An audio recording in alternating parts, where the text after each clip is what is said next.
अस्सलाम वालेकुम students, today is my third lecture of derivatives. आज हम बात करने जा रहे हैं मार्केट पार्टिसिपेंट्स के बारे में।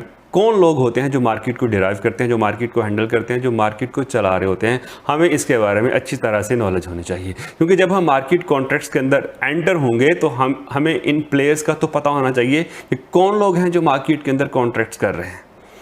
तो जब तक हमें इनकी थिंकिंग का नहीं पता चलता, ये कैसा, इनका बिहेवियर कैसा है, ये सोचते कैसे हैं, तब तक आप डेरिवेटिव मार्केट्स के अंदर जो कॉन्ट्रैक्ट्स हैं उनकी अच्छी तरह से अंडरस्टैंडिंग क्लियर नहीं कर सकते। तो आज नंबर 1 पे जो बेसिक कॉन्सेप्ट है, मार्केट पार्टिसिपेंट्स, मार्केट प्लेयर्स, जो कि मार्केट को डिराइव करते हैं, जो कि मार्केट को हैंडल करते हैं, जो कि मार्केट को चला रहे होते हैं, उनके बारे में डिस्कशन होगी। नंबर 1, हेजर्स। हेजर्स कौन लोग होते हैं, ये मार्केट के अंदर कैसे कॉन्ट्रैक्ट्स करते हैं, ये मार्केट के अंदर कैसे एंटर होते हैं। नंबर 2 हम बात करेंगे स्पेकुलेटर्स। स्पेकुलेटर्स कौन लोग हैं, इनकी थिंकिंग क्या होती है, क्या इनको कोई नुकसान हो सकता है, कि ये कैसे सोचते हैं, ये कॉन्ट्रैक्ट क्यों करते हैं, रीज़न क्या है, ये सारी चीज़ें आज हम डिस्कस करेंगे। And number 3, आर्बिट्रेजर्स। आर्बिट्रेजर्स के बारे में भी हम डिस्कस करेंगे। ये 3 मेजर प्लेयर्स हैं किसी भी डेरिवेटिव मार्केट के अंदर। ये 3 लोग ज़रूर होते हैं, ये 3 तरह के लोग होते हैं, आप ये कह सकते हैं, और जो कि मार्केट के अंदर डेरिवेटिव कॉन्ट्रैक्ट्स के अंदर शामिल होते हैं। और ये लोग कॉन्ट्रैक्ट्स करते हैं, इनकी थिंकिंग क्या है, ये सोचते कैसे हैं, ये आज हम इन डिटेल डिस्कस करेंगे। तो आए हम इन चीज़ों के बारे में देखते हैं, क्योंकि जब तक आप इनको नहीं समझते हमें डेरिवेटिव कॉन्ट्रैक्ट की समझ नहीं आएगी। ऑलराइट स्टूडेंट्स, अब हम बात करेंगे मार्केट पार्टिसिपेंट्स की। मार्केट में हमारे पास जो मेजर पार्टिसिपेंट्स हैं, मेजर प्लेयर्स हैं, जिनके बगैर आप कह सकते हैं मार्केट चल ही नहीं सकती, वो 3 तरह के हमारे पास मार्केट पार्टिसिपेंट्स हैं। उनको मार्केट प्लेयर्स आप कह सकते हो, जिसमें नंबर 1 जिनको हम बोलते हैं हेजर्स, नंबर 2 स्पेकुलेटर्स,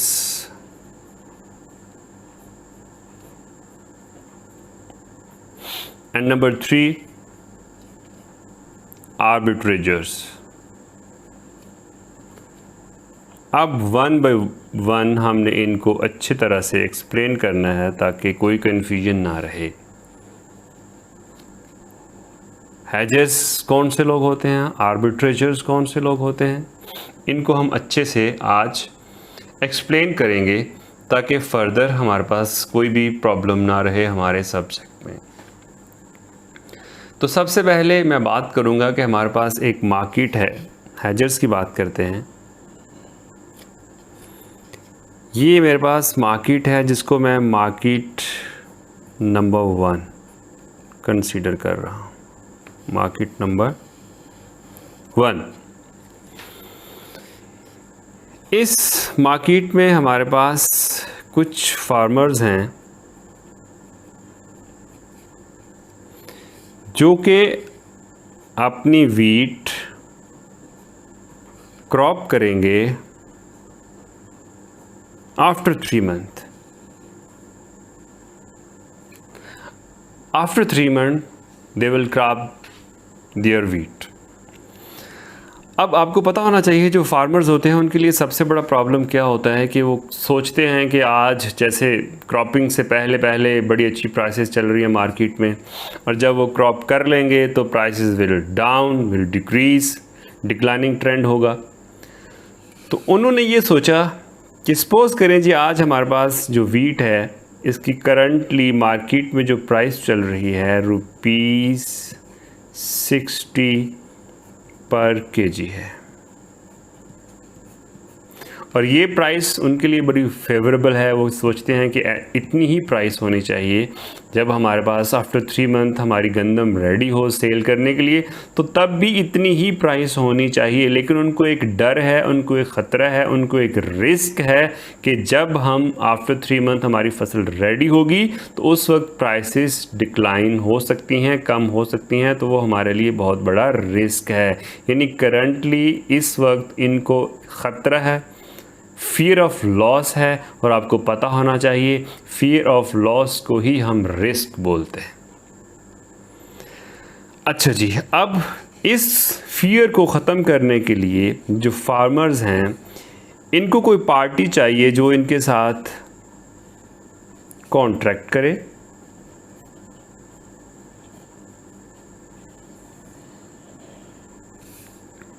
सपोज हम कर रहे हैं कि इनको एक पार्टी मिल जाती है, उसी मार्केट के अंदर एक बेकरी कंपनी है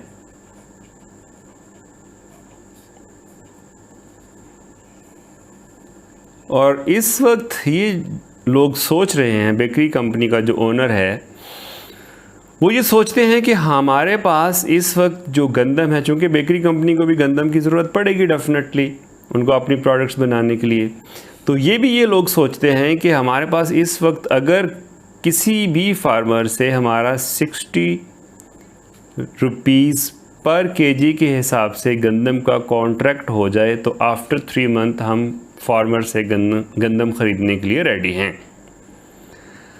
अब होगा क्या? बड़ी इंटरेस्टिंग सिचुएशन है। ये लोग भी इस प्राइस को, आज की प्राइस को सूटेबल समझ रहे हैं और ये बायर है।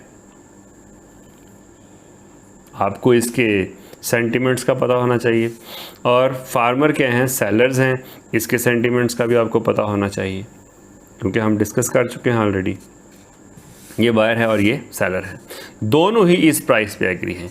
ये सोचते हैं प्राइसेस डिक्रीज हो जाएंगी, ये सोचते हैं कि प्राइसेस बढ़ जाएंगी। अब होता क्या है, मोस्टली फार्मर से जब मिडलमैन गंदम परचेज़ करते हैं तो वो कम कीमत पर परचेज़ करते हैं और फ्यूचर में मार्केट के अंदर डिफरेंट लोगों को वो ज़्यादा प्राइस पर बेचते हैं।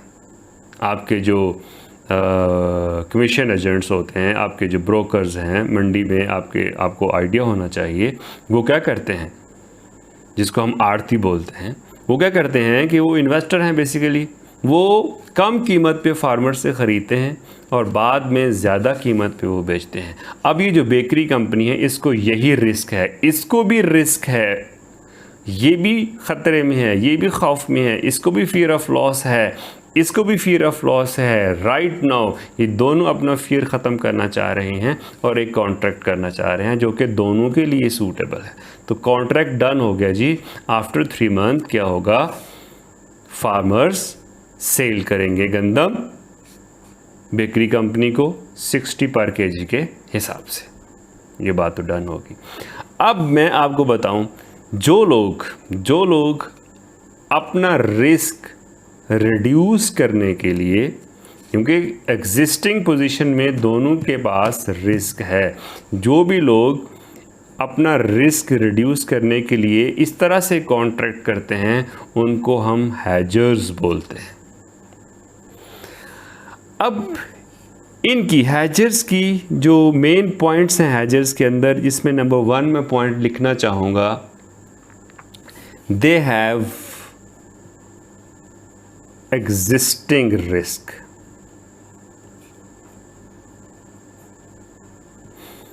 क्या मतलब हुआ जी?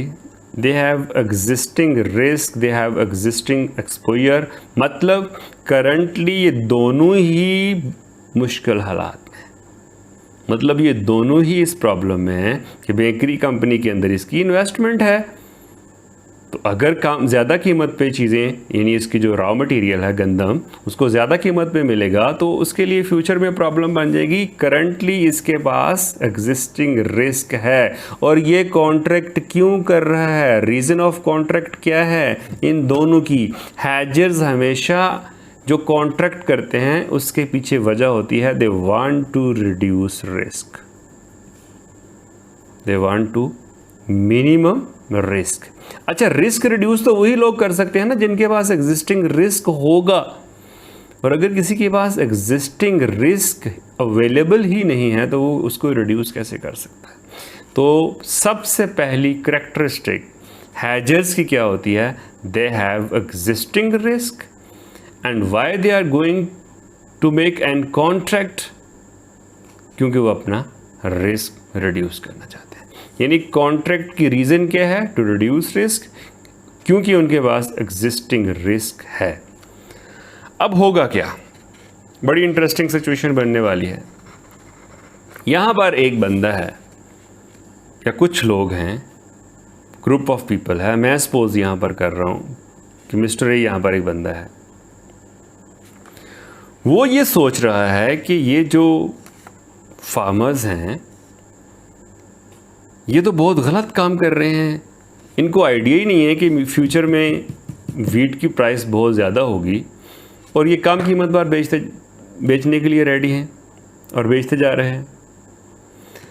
होगा क्या, ये कहेगा कि ये तो बड़ी अच्छी बात है, 60 रुपीज़ के हिसाब से ये बेचेंगे आफ्टर 3 मंथ। मैं चूँकि इसलिए ख़रीद रहा हूँ कि फ्यूचर में मार्केट में प्राइसेस गंदम की बहुत ज़्यादा हो जाएंगी, तो ये बड़ी अच्छी सिचुएशन है। ये तो कम अकल है, इनको आइडिया ही नहीं है कि फ्यूचर में प्राइसेस बढ़ेंगी, लेकिन ये 60 के हिसाब से ही बेचने के लिए एग्रीड हैं। तो मिस्टर ए भी फार्मर्स के साथ एक कॉन्ट्रैक्ट बना लेगा कि भाई आप ऐसा करें, मुझे भी आफ्टर 3 मंथ ₹60 के हिसाब से गंदम चाहिए होगी पर केजी।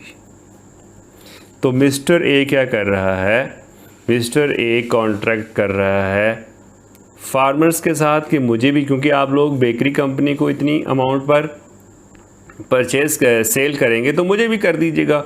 फार्मर्स को कोई इशू नहीं है, फार्मर्स तो ऑलरेडी चाह रहे हैं कि हमारे साथ कॉन्ट्रैक्ट्स हों, जितने ज़्यादा कॉन्ट्रैक्ट्स हों ताकि हम लोग सिक्योर हो जाएं, हम अपना रिस्क रिड्यूस कर सकें। लेकिन मिस्टर ए यहाँ पर इसके पास कोई एग्जिस्टिंग रिस्क नहीं है, ये जस्ट मार्केट सिचुएशंस देख रहा है। ये ज़रा थोड़ा सा एक्सपर्ट बंदा है as compare to farmers and bakery company. ये चाह रहा है कि जो प्राइस की फ्लक्चुएशंस होंगी उसको इस्तेमाल करते हुए, उसको यूज़ करते हुए मैं क्या करूँगा, मैं प्रॉफिट अर्न करूँगा। इसको आइडिया है कि फ्यूचर में प्राइसेस बढ़ेंगी, इसी वजह से इसके साथ कॉन्ट्रैक्ट कर रहा है। ये थोड़ा गौर खौज करने वाला बंदा है, थोड़ा सोचने वाला बंदा है, एक्सपेक्टेशंस क्रिएट कर रहा है, फ्यूचर के बारे में थोड़ा ज़्यादा जानता है। तो इस वजह से ये 60 के हिसाब से कॉन्ट्रैक्ट कर रहा है। इसको पता है, इसको ये अपने हिसाब से 100% श्योर है कि प्राइसेस बढ़ेंगी। अब ऐसे लोग जो प्राइसेस के फ्लक्चुएशन के ऊपर मार्केट में एग्जिस्ट कर रहे हैं, मार्केट में खेलना चाहते हैं कि प्राइसेस के जो चेंज आएगी, प्राइसेस की जो वेरिएशन होगी उसकी बेस पे हम प्रॉफिट अर्न करेंगे, ऐसे लोगों को स्पेकुलेटर्स बोलते हैं जी। ऐसे लोगों को स्पेकुलेटर्स बोलते हैं। यानी प्राइसेस के इंक्रीज होने की वजह से इनको जो प्रॉफिट होगा, और ऐसे लोगों को स्पेकुलेटर्स हम बोल रहे हैं। इनको कोई एग्जिस्टिंग रिस्क नहीं है, ये वैसे ही मार्केट में अंदर इसलिए घूम फिर रहा है कि मुझे प्राइसेस के फ्लक्चुएशन से जो प्रॉफिट होगा मैं उसका फ़ायदा उठाना चाहता हूँ। ऐसे लोगों को हम क्या बोलेंगे, स्पेकुलेटर्स। अब यहाँ पर मैं आपको कुछ इसके मेन पॉइंट्स बताना चाहता हूँ। स्पेकुलेटर्स के मेन पॉइंट्स में नंबर 1 पॉइंट है हैव नो एग्जिस्टिंग रिस्क। क्यों जी, क्या इनके पास कोई एग्जिस्टिंग रिस्क है? हैव नो एग्जिस्टिंग रिस्क, कोई एग्जिस्टिंग रिस्क नहीं है। ये सिर्फ मार्केट में इसलिए शामिल होना चाहता है क्योंकि ये चाहता है कि जो प्राइसेस का डिफरेंस होगा, प्राइसेस के अंदर फ्लक्चुएशन आएगी, तो मैं उसकी वजह से प्रॉफिट अर्न करूंगा। अब आप सोचो कि ये कॉन्ट्रैक्ट क्यों कर रहा है। जैसे आपको याद होगा कि मैंने ये भी बताया था कि हैजर्स कॉन्ट्रैक्ट क्यों करते थे। हैजर्स इसलिए कॉन्ट्रैक्ट कर रहे थे क्योंकि वो अपना रिस्क रिड्यूस करना चाह रहे थे। लेकिन जो स्पेकुलेटर्स हैं ये कॉन्ट्रैक्ट क्यों करते हैं? स्पेकुलेटर्स कॉन्ट्रैक्ट करते हैं टू अर्न प्रॉफिट। ये आपने डिफरेंसेस को बड़े ध्यान से सोचना है। Hedgers, why they are entering into contract? Because they want to reduce risk. और स्पेकुलेटर्स ये क्यों एंटर हो रहे हैं जी कॉन्ट्रैक्ट में? क्योंकि ये प्रॉफिट अर्न करना चाहते हैं।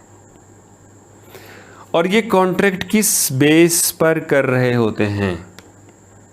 ये कॉन्ट्रैक्ट बेसिकली कर रहे होते हैं कि इनकी ये थिंकिंग होती है बुलिश थिंकिंग की बेस पे ये कॉन्ट्रैक्ट कर रहे हैं। दे enter into contract on the basis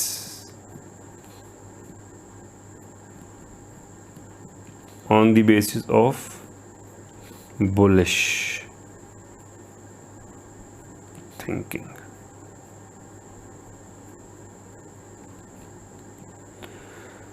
समझ आ रहा है स्टूडेंट्स? तो आपको पता होना चाहिए कि जो हमारे पास स्पेकुलेटर्स हैं वो कॉन्ट्रैक्ट इसलिए करते हैं क्योंकि वो प्रॉफिट अर्न करना चाहते हैं, उनके पास कोई एग्जिस्टिंग रिस्क नहीं है। और ये किस बेस पे कॉन्ट्रैक्ट कर रहे होते हैं? बुलिश थिंकिंग की बेस पे।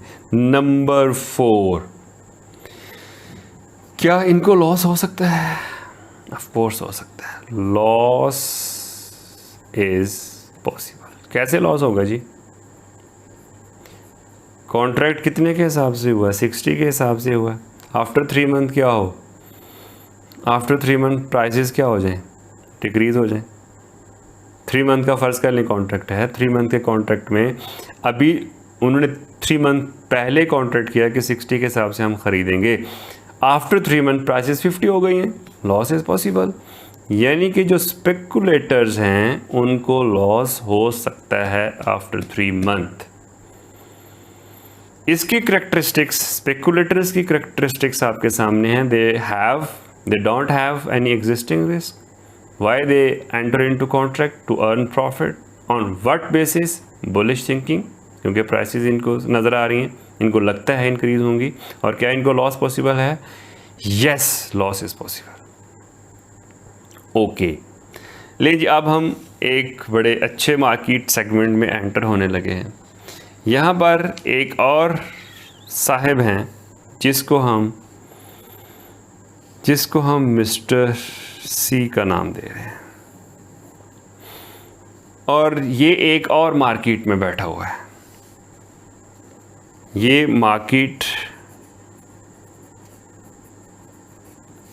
नंबर 2 में बैठा हुआ। ये स्पेकुलेटर से भी ज़्यादा तेज, समझदार और ज़्यादा रिसोर्सेज रखने वाला बंदा है। मिस्टर सी के जो लोग हैं ये बहुत ज़्यादा मार्केट्स के अंदर उसने अपने लोगों को फैलाया होता है और उसको हर मार्केट की प्राइसेस के बारे में आइडिया होता है। यानी मिस्टर सी हाईली एक्सपर्ट बंदा है जिसके डिफरेंट मार्केट्स के अंदर लोग हैं और अपने लोगों को वो हर वक्त उनसे अपडेट ले रहा होता है डिफरेंट मार्केट्स की कि भाई क्या हालात चल रहे हैं, फ़लाँ मार्केट में क्या रेट्स हैं, फ़लाँ मार्केट में क्या रेट्स हैं। तो जितने भी वहाँ पर उसके लोग होते हैं वो उसको अपडेट कर रहे होते हैं, जी हाँ जी इस मार्केट में इस वक्त ये पोजीशन है, फ़लाँ मार्केट में ये पोजीशन है। तो इसने देखा कि यहाँ पर मार्केट नंबर 2 में हमारे पास भी कुछ फार्मर्स हैं, ये भी आफ्टर 3 मंथ वीट क्रॉप करेंगे। और ये इसी तरह से ही एक फ़र्ज़ कर लें यहाँ पर एक बेकरी कंपनी है, जैसे हमने उस मार्केट में बेकरी कंपनी को देखा था, इस मार्केट में एक बेकरी कंपनी है और ये बेकरी कंपनी के साथ इस वक्त ₹80 पर केजी के हिसाब से कॉन्ट्रैक्ट कर रहे हैं। Wow, that's good. Market number 2 में मिस्टर सी को ये आइडिया है, प्रॉपर आइडिया है कि यहाँ पर फार्मर्स 80 के हिसाब से, अब ये 80 के हिसाब से क्यों कर रहे हैं, यहाँ पर फार्मर्स की क्या थिंकिंग है, मार्केट की क्या पोजीशन है, सप्लाई एंड डिमांड की क्या पोजीशन है, वो एक डिफरेंट बहस है कि यहाँ पर प्राइस क्यों है इतनी। लेकिन फ़िलहाल हम अंडरस्टैंड कर रहे हैं कि एक दूसरी मार्केट के अंदर यहाँ पर प्राइस 80 के हिसाब से। अब मिस्टर सी को ये भी आइडिया है कि यहाँ पर एक मार्केट नंबर 1 है, दिस वन, यहाँ पर क्या चक्कर चल रहा है, यहाँ पर तो 60 के हिसाब से कॉन्ट्रैक्ट चल रहे हैं। तो मिस्टर सी क्या करेगा? Mister C will come towards this market और वो कहेगा कि भाई आप इस तरह करें, मुझसे भी कॉन्ट्रैक्ट कर लें ₹60 पर केजी के हिसाब से। तो फार्मर्स बोलेंगे नो प्रॉब्लम, हम अगर बाकी लोगों से कॉन्ट्रैक्ट कर रहे हैं तो हमें तो ऐसे लोगों की ज़रूरत है जो हमसे ख़रीदें 60 पर केजी के हिसाब से, क्योंकि ये हमारे लिए सबसे ज़्यादा सूटेबल रेट है। We have no issue at all.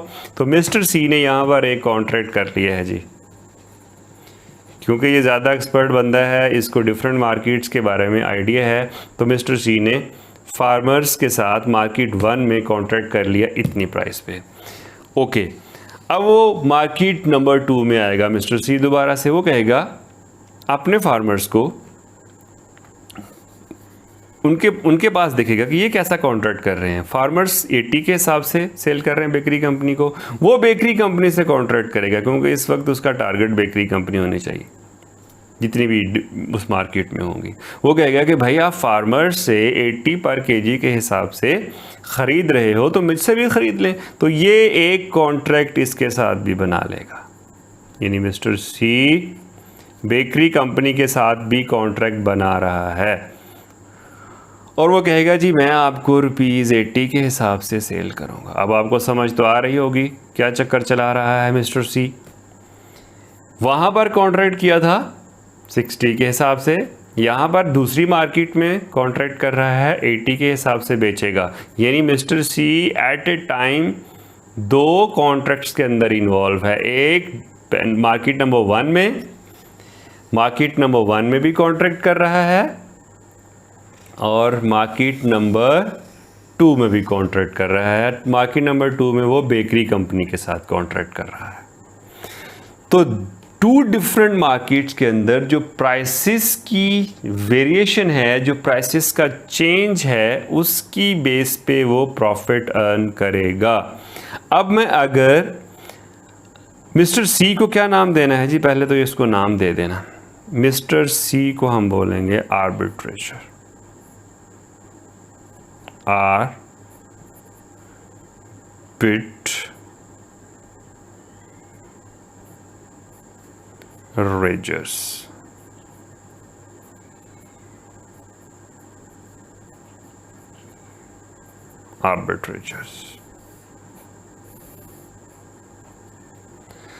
आर्बिट्रेजर्स क्या करते हैं, ये 2 डिफरेंट मार्केट्स के प्लेयर्स हैं बेसिकली। अब इसके भी कुछ मेन पॉइंट्स लिखते हैं। अच्छा जी, आर्बिट्रेजर्स क्या कोई इनका एग्जिस्टिंग रिस्क है? नहीं, कोई एग्जिस्टिंग रिस्क नहीं है। क्यों? क्योंकि भाई ये तो वैसे ही इस वक्त सोच विचार करने वाले लोग हैं, मार्केट्स के अंदर इंफॉर्मेशन ले रहे हैं, फलां मार्केट में क्या चल रहा है, फलां मार्केट में क्या चल रहा है। इनका कोई भी एग्जिस्टिंग रिस्क नहीं है। सिमिलरली स्पेकुलेटर्स की तरह, they don't have no existing risk. कोई एग्जिस्टिंग रिस्क नहीं होता आर्बिट्रेजर्स का। बड़ी ज़बरदस्त बात है। यानी ये सिमिलरिटी आ गया जी इसमें स्पेकुलेटर्स में और आर्बिट्रेजर्स में। पहला पॉइंट सिमिलर है कि दोनों का कोई भी एग्जिस्टिंग एक्सपोजर या एग्जिस्टिंग रिस्क नहीं है। ओके, नंबर 2, ये क्यों कॉन्ट्रैक्ट कर रहे हैं, ये क्यों डिफरेंट मार्केट्स में, मार्केट ए मार्केट बी में कॉन्ट्रैक्ट कर रहे हैं, इसकी क्या वजह है? They want to earn profit simply. Why they are entering into contract? To earn profit. ये प्रॉफिट अर्न करना चाहते हैं, दैट्स वाई ये कॉन्ट्रैक्ट्स के अंदर अपने आप को एंटर कर रहे हैं। इसके अलावा क्या रीज़न हो सकती है? अच्छा जी, थर्ड पॉइंट ये है कि ये लोग कॉन्ट्रैक्ट में शामिल क्यों हो रहे हैं, ये क्यों कॉन्ट्रैक्ट कर रहा है, ये किस बेसिस पर कॉन्ट्रैक्ट कर रहा है? तो ये इसकी बेसिस ये है, they are entering into contract on the basis, ये बड़ा इंपॉर्टेंट पॉइंट है जी, on the basis of price difference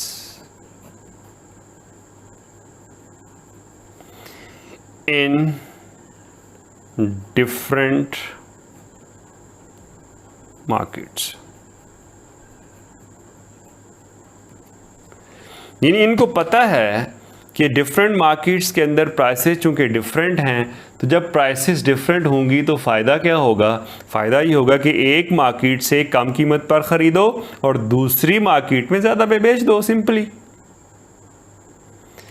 यानी इनकी कॉन्ट्रैक्ट की क्या बेस है? Price difference but in different markets.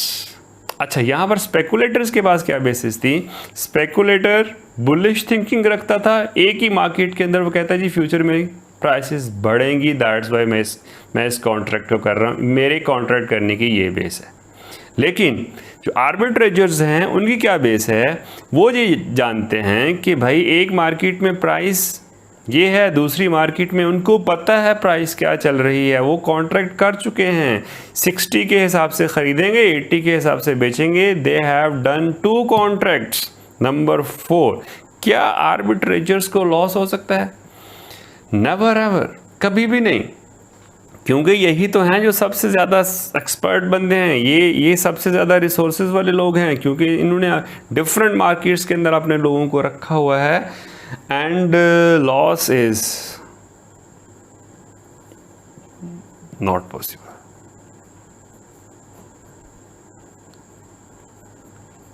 आपको समझ आ जानी चाहिए स्टूडेंट्स कि आर्बिट्रेजर्स और स्पेकुलेटर्स में क्या फ़र्क है। स्पेकुलेटर्स के मेन पॉइंट्स, उसकी जो मेजर करैक्टरिस्टिक्स हैं वो मैंने यहाँ पर मेंशन कर दी हैं। और आर्बिट्रेजर्स और स्पेकुलेटर्स के अंदर क्या डिफरेंस आ रहा है? फर्स्ट 2 पॉइंट्स सिमिलर हैं, first and second. Third point, वो एक ही मार्केट के अंदर प्राइस के इंक्रीज का सोच रहा है, ये दूसरी मार्केट के अंदर प्राइस, क्योंकि उसको तो आइडिया है दूसरी मार्केट के अंदर प्राइस ज़्यादा है, दैट्स वाई इसको लॉस पॉसिबल नहीं है, क्योंकि इसको पता है दूसरी मार्केट में क्या प्राइस है। लेकिन जो स्पेकुलेटर्स हैं वहाँ पर लॉस पॉसिबल है, लॉस इज पॉसिबल। आप लिखेंगे लॉस इज पॉसिबल, यानी लॉस पॉसिबल है क्योंकि एक ही मार्केट के अंदर वो बुलिश थिंकिंग रखता है। ओके स्टूडेंट्स, मेरा ख्याल है कि आपको हैजर्स का पता चल गया। हैजर्स सिर्फ एग्जिस्टिंग रिस्क रखते हैं और वो उसी को रिड्यूस करने के लिए कॉन्ट्रैक्ट कर रहे हैं। एग्जिस्टिंग रिस्क अवेलेबल है और उसी को रिड्यूस करने के लिए कॉन्ट्रैक्ट कर रहे हैं। स्पेकुलेटर्स का कोई रिस्क नहीं है और जनाब आर्बिट्रेजर्स का कोई रिस्क नहीं है। ये बड़ी इम्पोर्टेंट डिस्कशन थी, बड़ी इम्पोर्टेंट पॉइंट्स थे जो हमने यहाँ डिस्कस कर लिए हैं। और मैं आपको लास्ट में एक एक सेंटेंस के अंदर ये बताना चाहूँगा कि अगर आपने एक सेंटेंस के अंदर हैजर्स को एक्सप्लेन करना है, स्पेकुलेटर्स को करना है, आर्बिट्रेजर्स को करना है, तो वो आप कैसे करेंगे। Okay, number 1, who are hedgers? वैसे तो ये अब आपको बताना चाहिए। Hedgers are traders who uses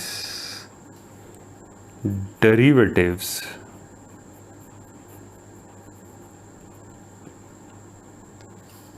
as means to offset the risk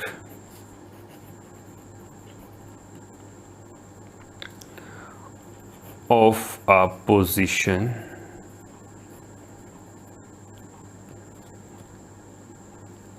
in the asset।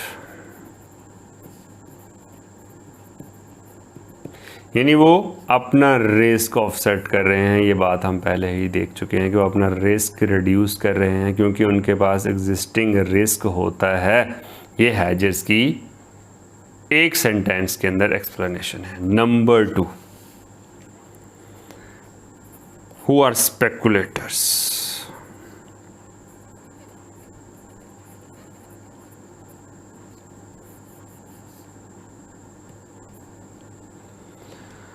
are those who want to earn profit, who want to earn profit from the fluctuation, from the variation, fluctuation,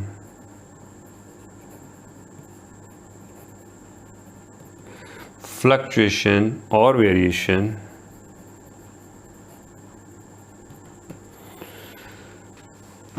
in prices.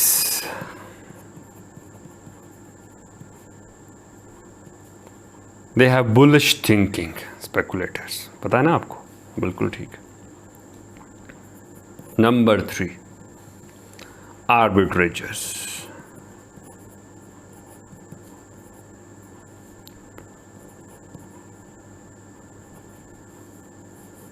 Arbitrageurs are those who want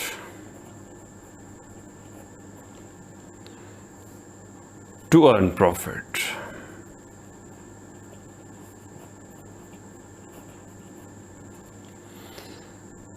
from the price difference, from the price difference into in TWO2 into different markets. Arbitrageurs basically इसी चीज़ का ही फ़ायदा ले रहे होते हैं, क्योंकि ये 2 डिफरेंट मार्केट्स के प्लेयर हैं और इनको आइडिया है, इनको कंफर्म है कि मार्केट्स के अंदर 2 डिफरेंट मार्केट्स के अंदर क्या पोजीशन चल रही है, तो दैट्स वाई इनको लॉसेस के भी चांसेस नहीं होते। स्टूडेंट्स, ये बड़ी इंपॉर्टेंट कॉन्सेप्ट्स थी।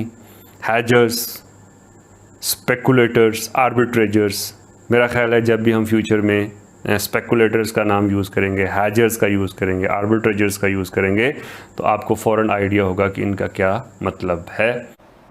जी स्टूडेंट्स, आपको आइडिया हुआ कि हैजर्स कौन लोग हैं, आपको पता चला स्पेकुलेटर्स हम किसे बोलते हैं, आपको ये भी पता चला होगा कि आर्बिट्रेजर्स कौन लोग हैं और इनकी अंडरस्टैंडिंग करना कितना ज़रूरी थी। इसीलिए मैंने आपको अपने 3rd लेक्चर में इन चीज़ों के बारे में बताया है, ताकि जब हम मार्केट के अंदर कॉन्ट्रैक्ट्स कर रहे हों तो हमें इन चीज़ों को एक्सप्लेन करने की ज़रूरत ना पड़े। और कोई कन्फ्यूजन हो तो आप ज़रूर मेरे से कॉन्टैक्ट करें। अल्लाह हाफ़िज़, थैंक यू।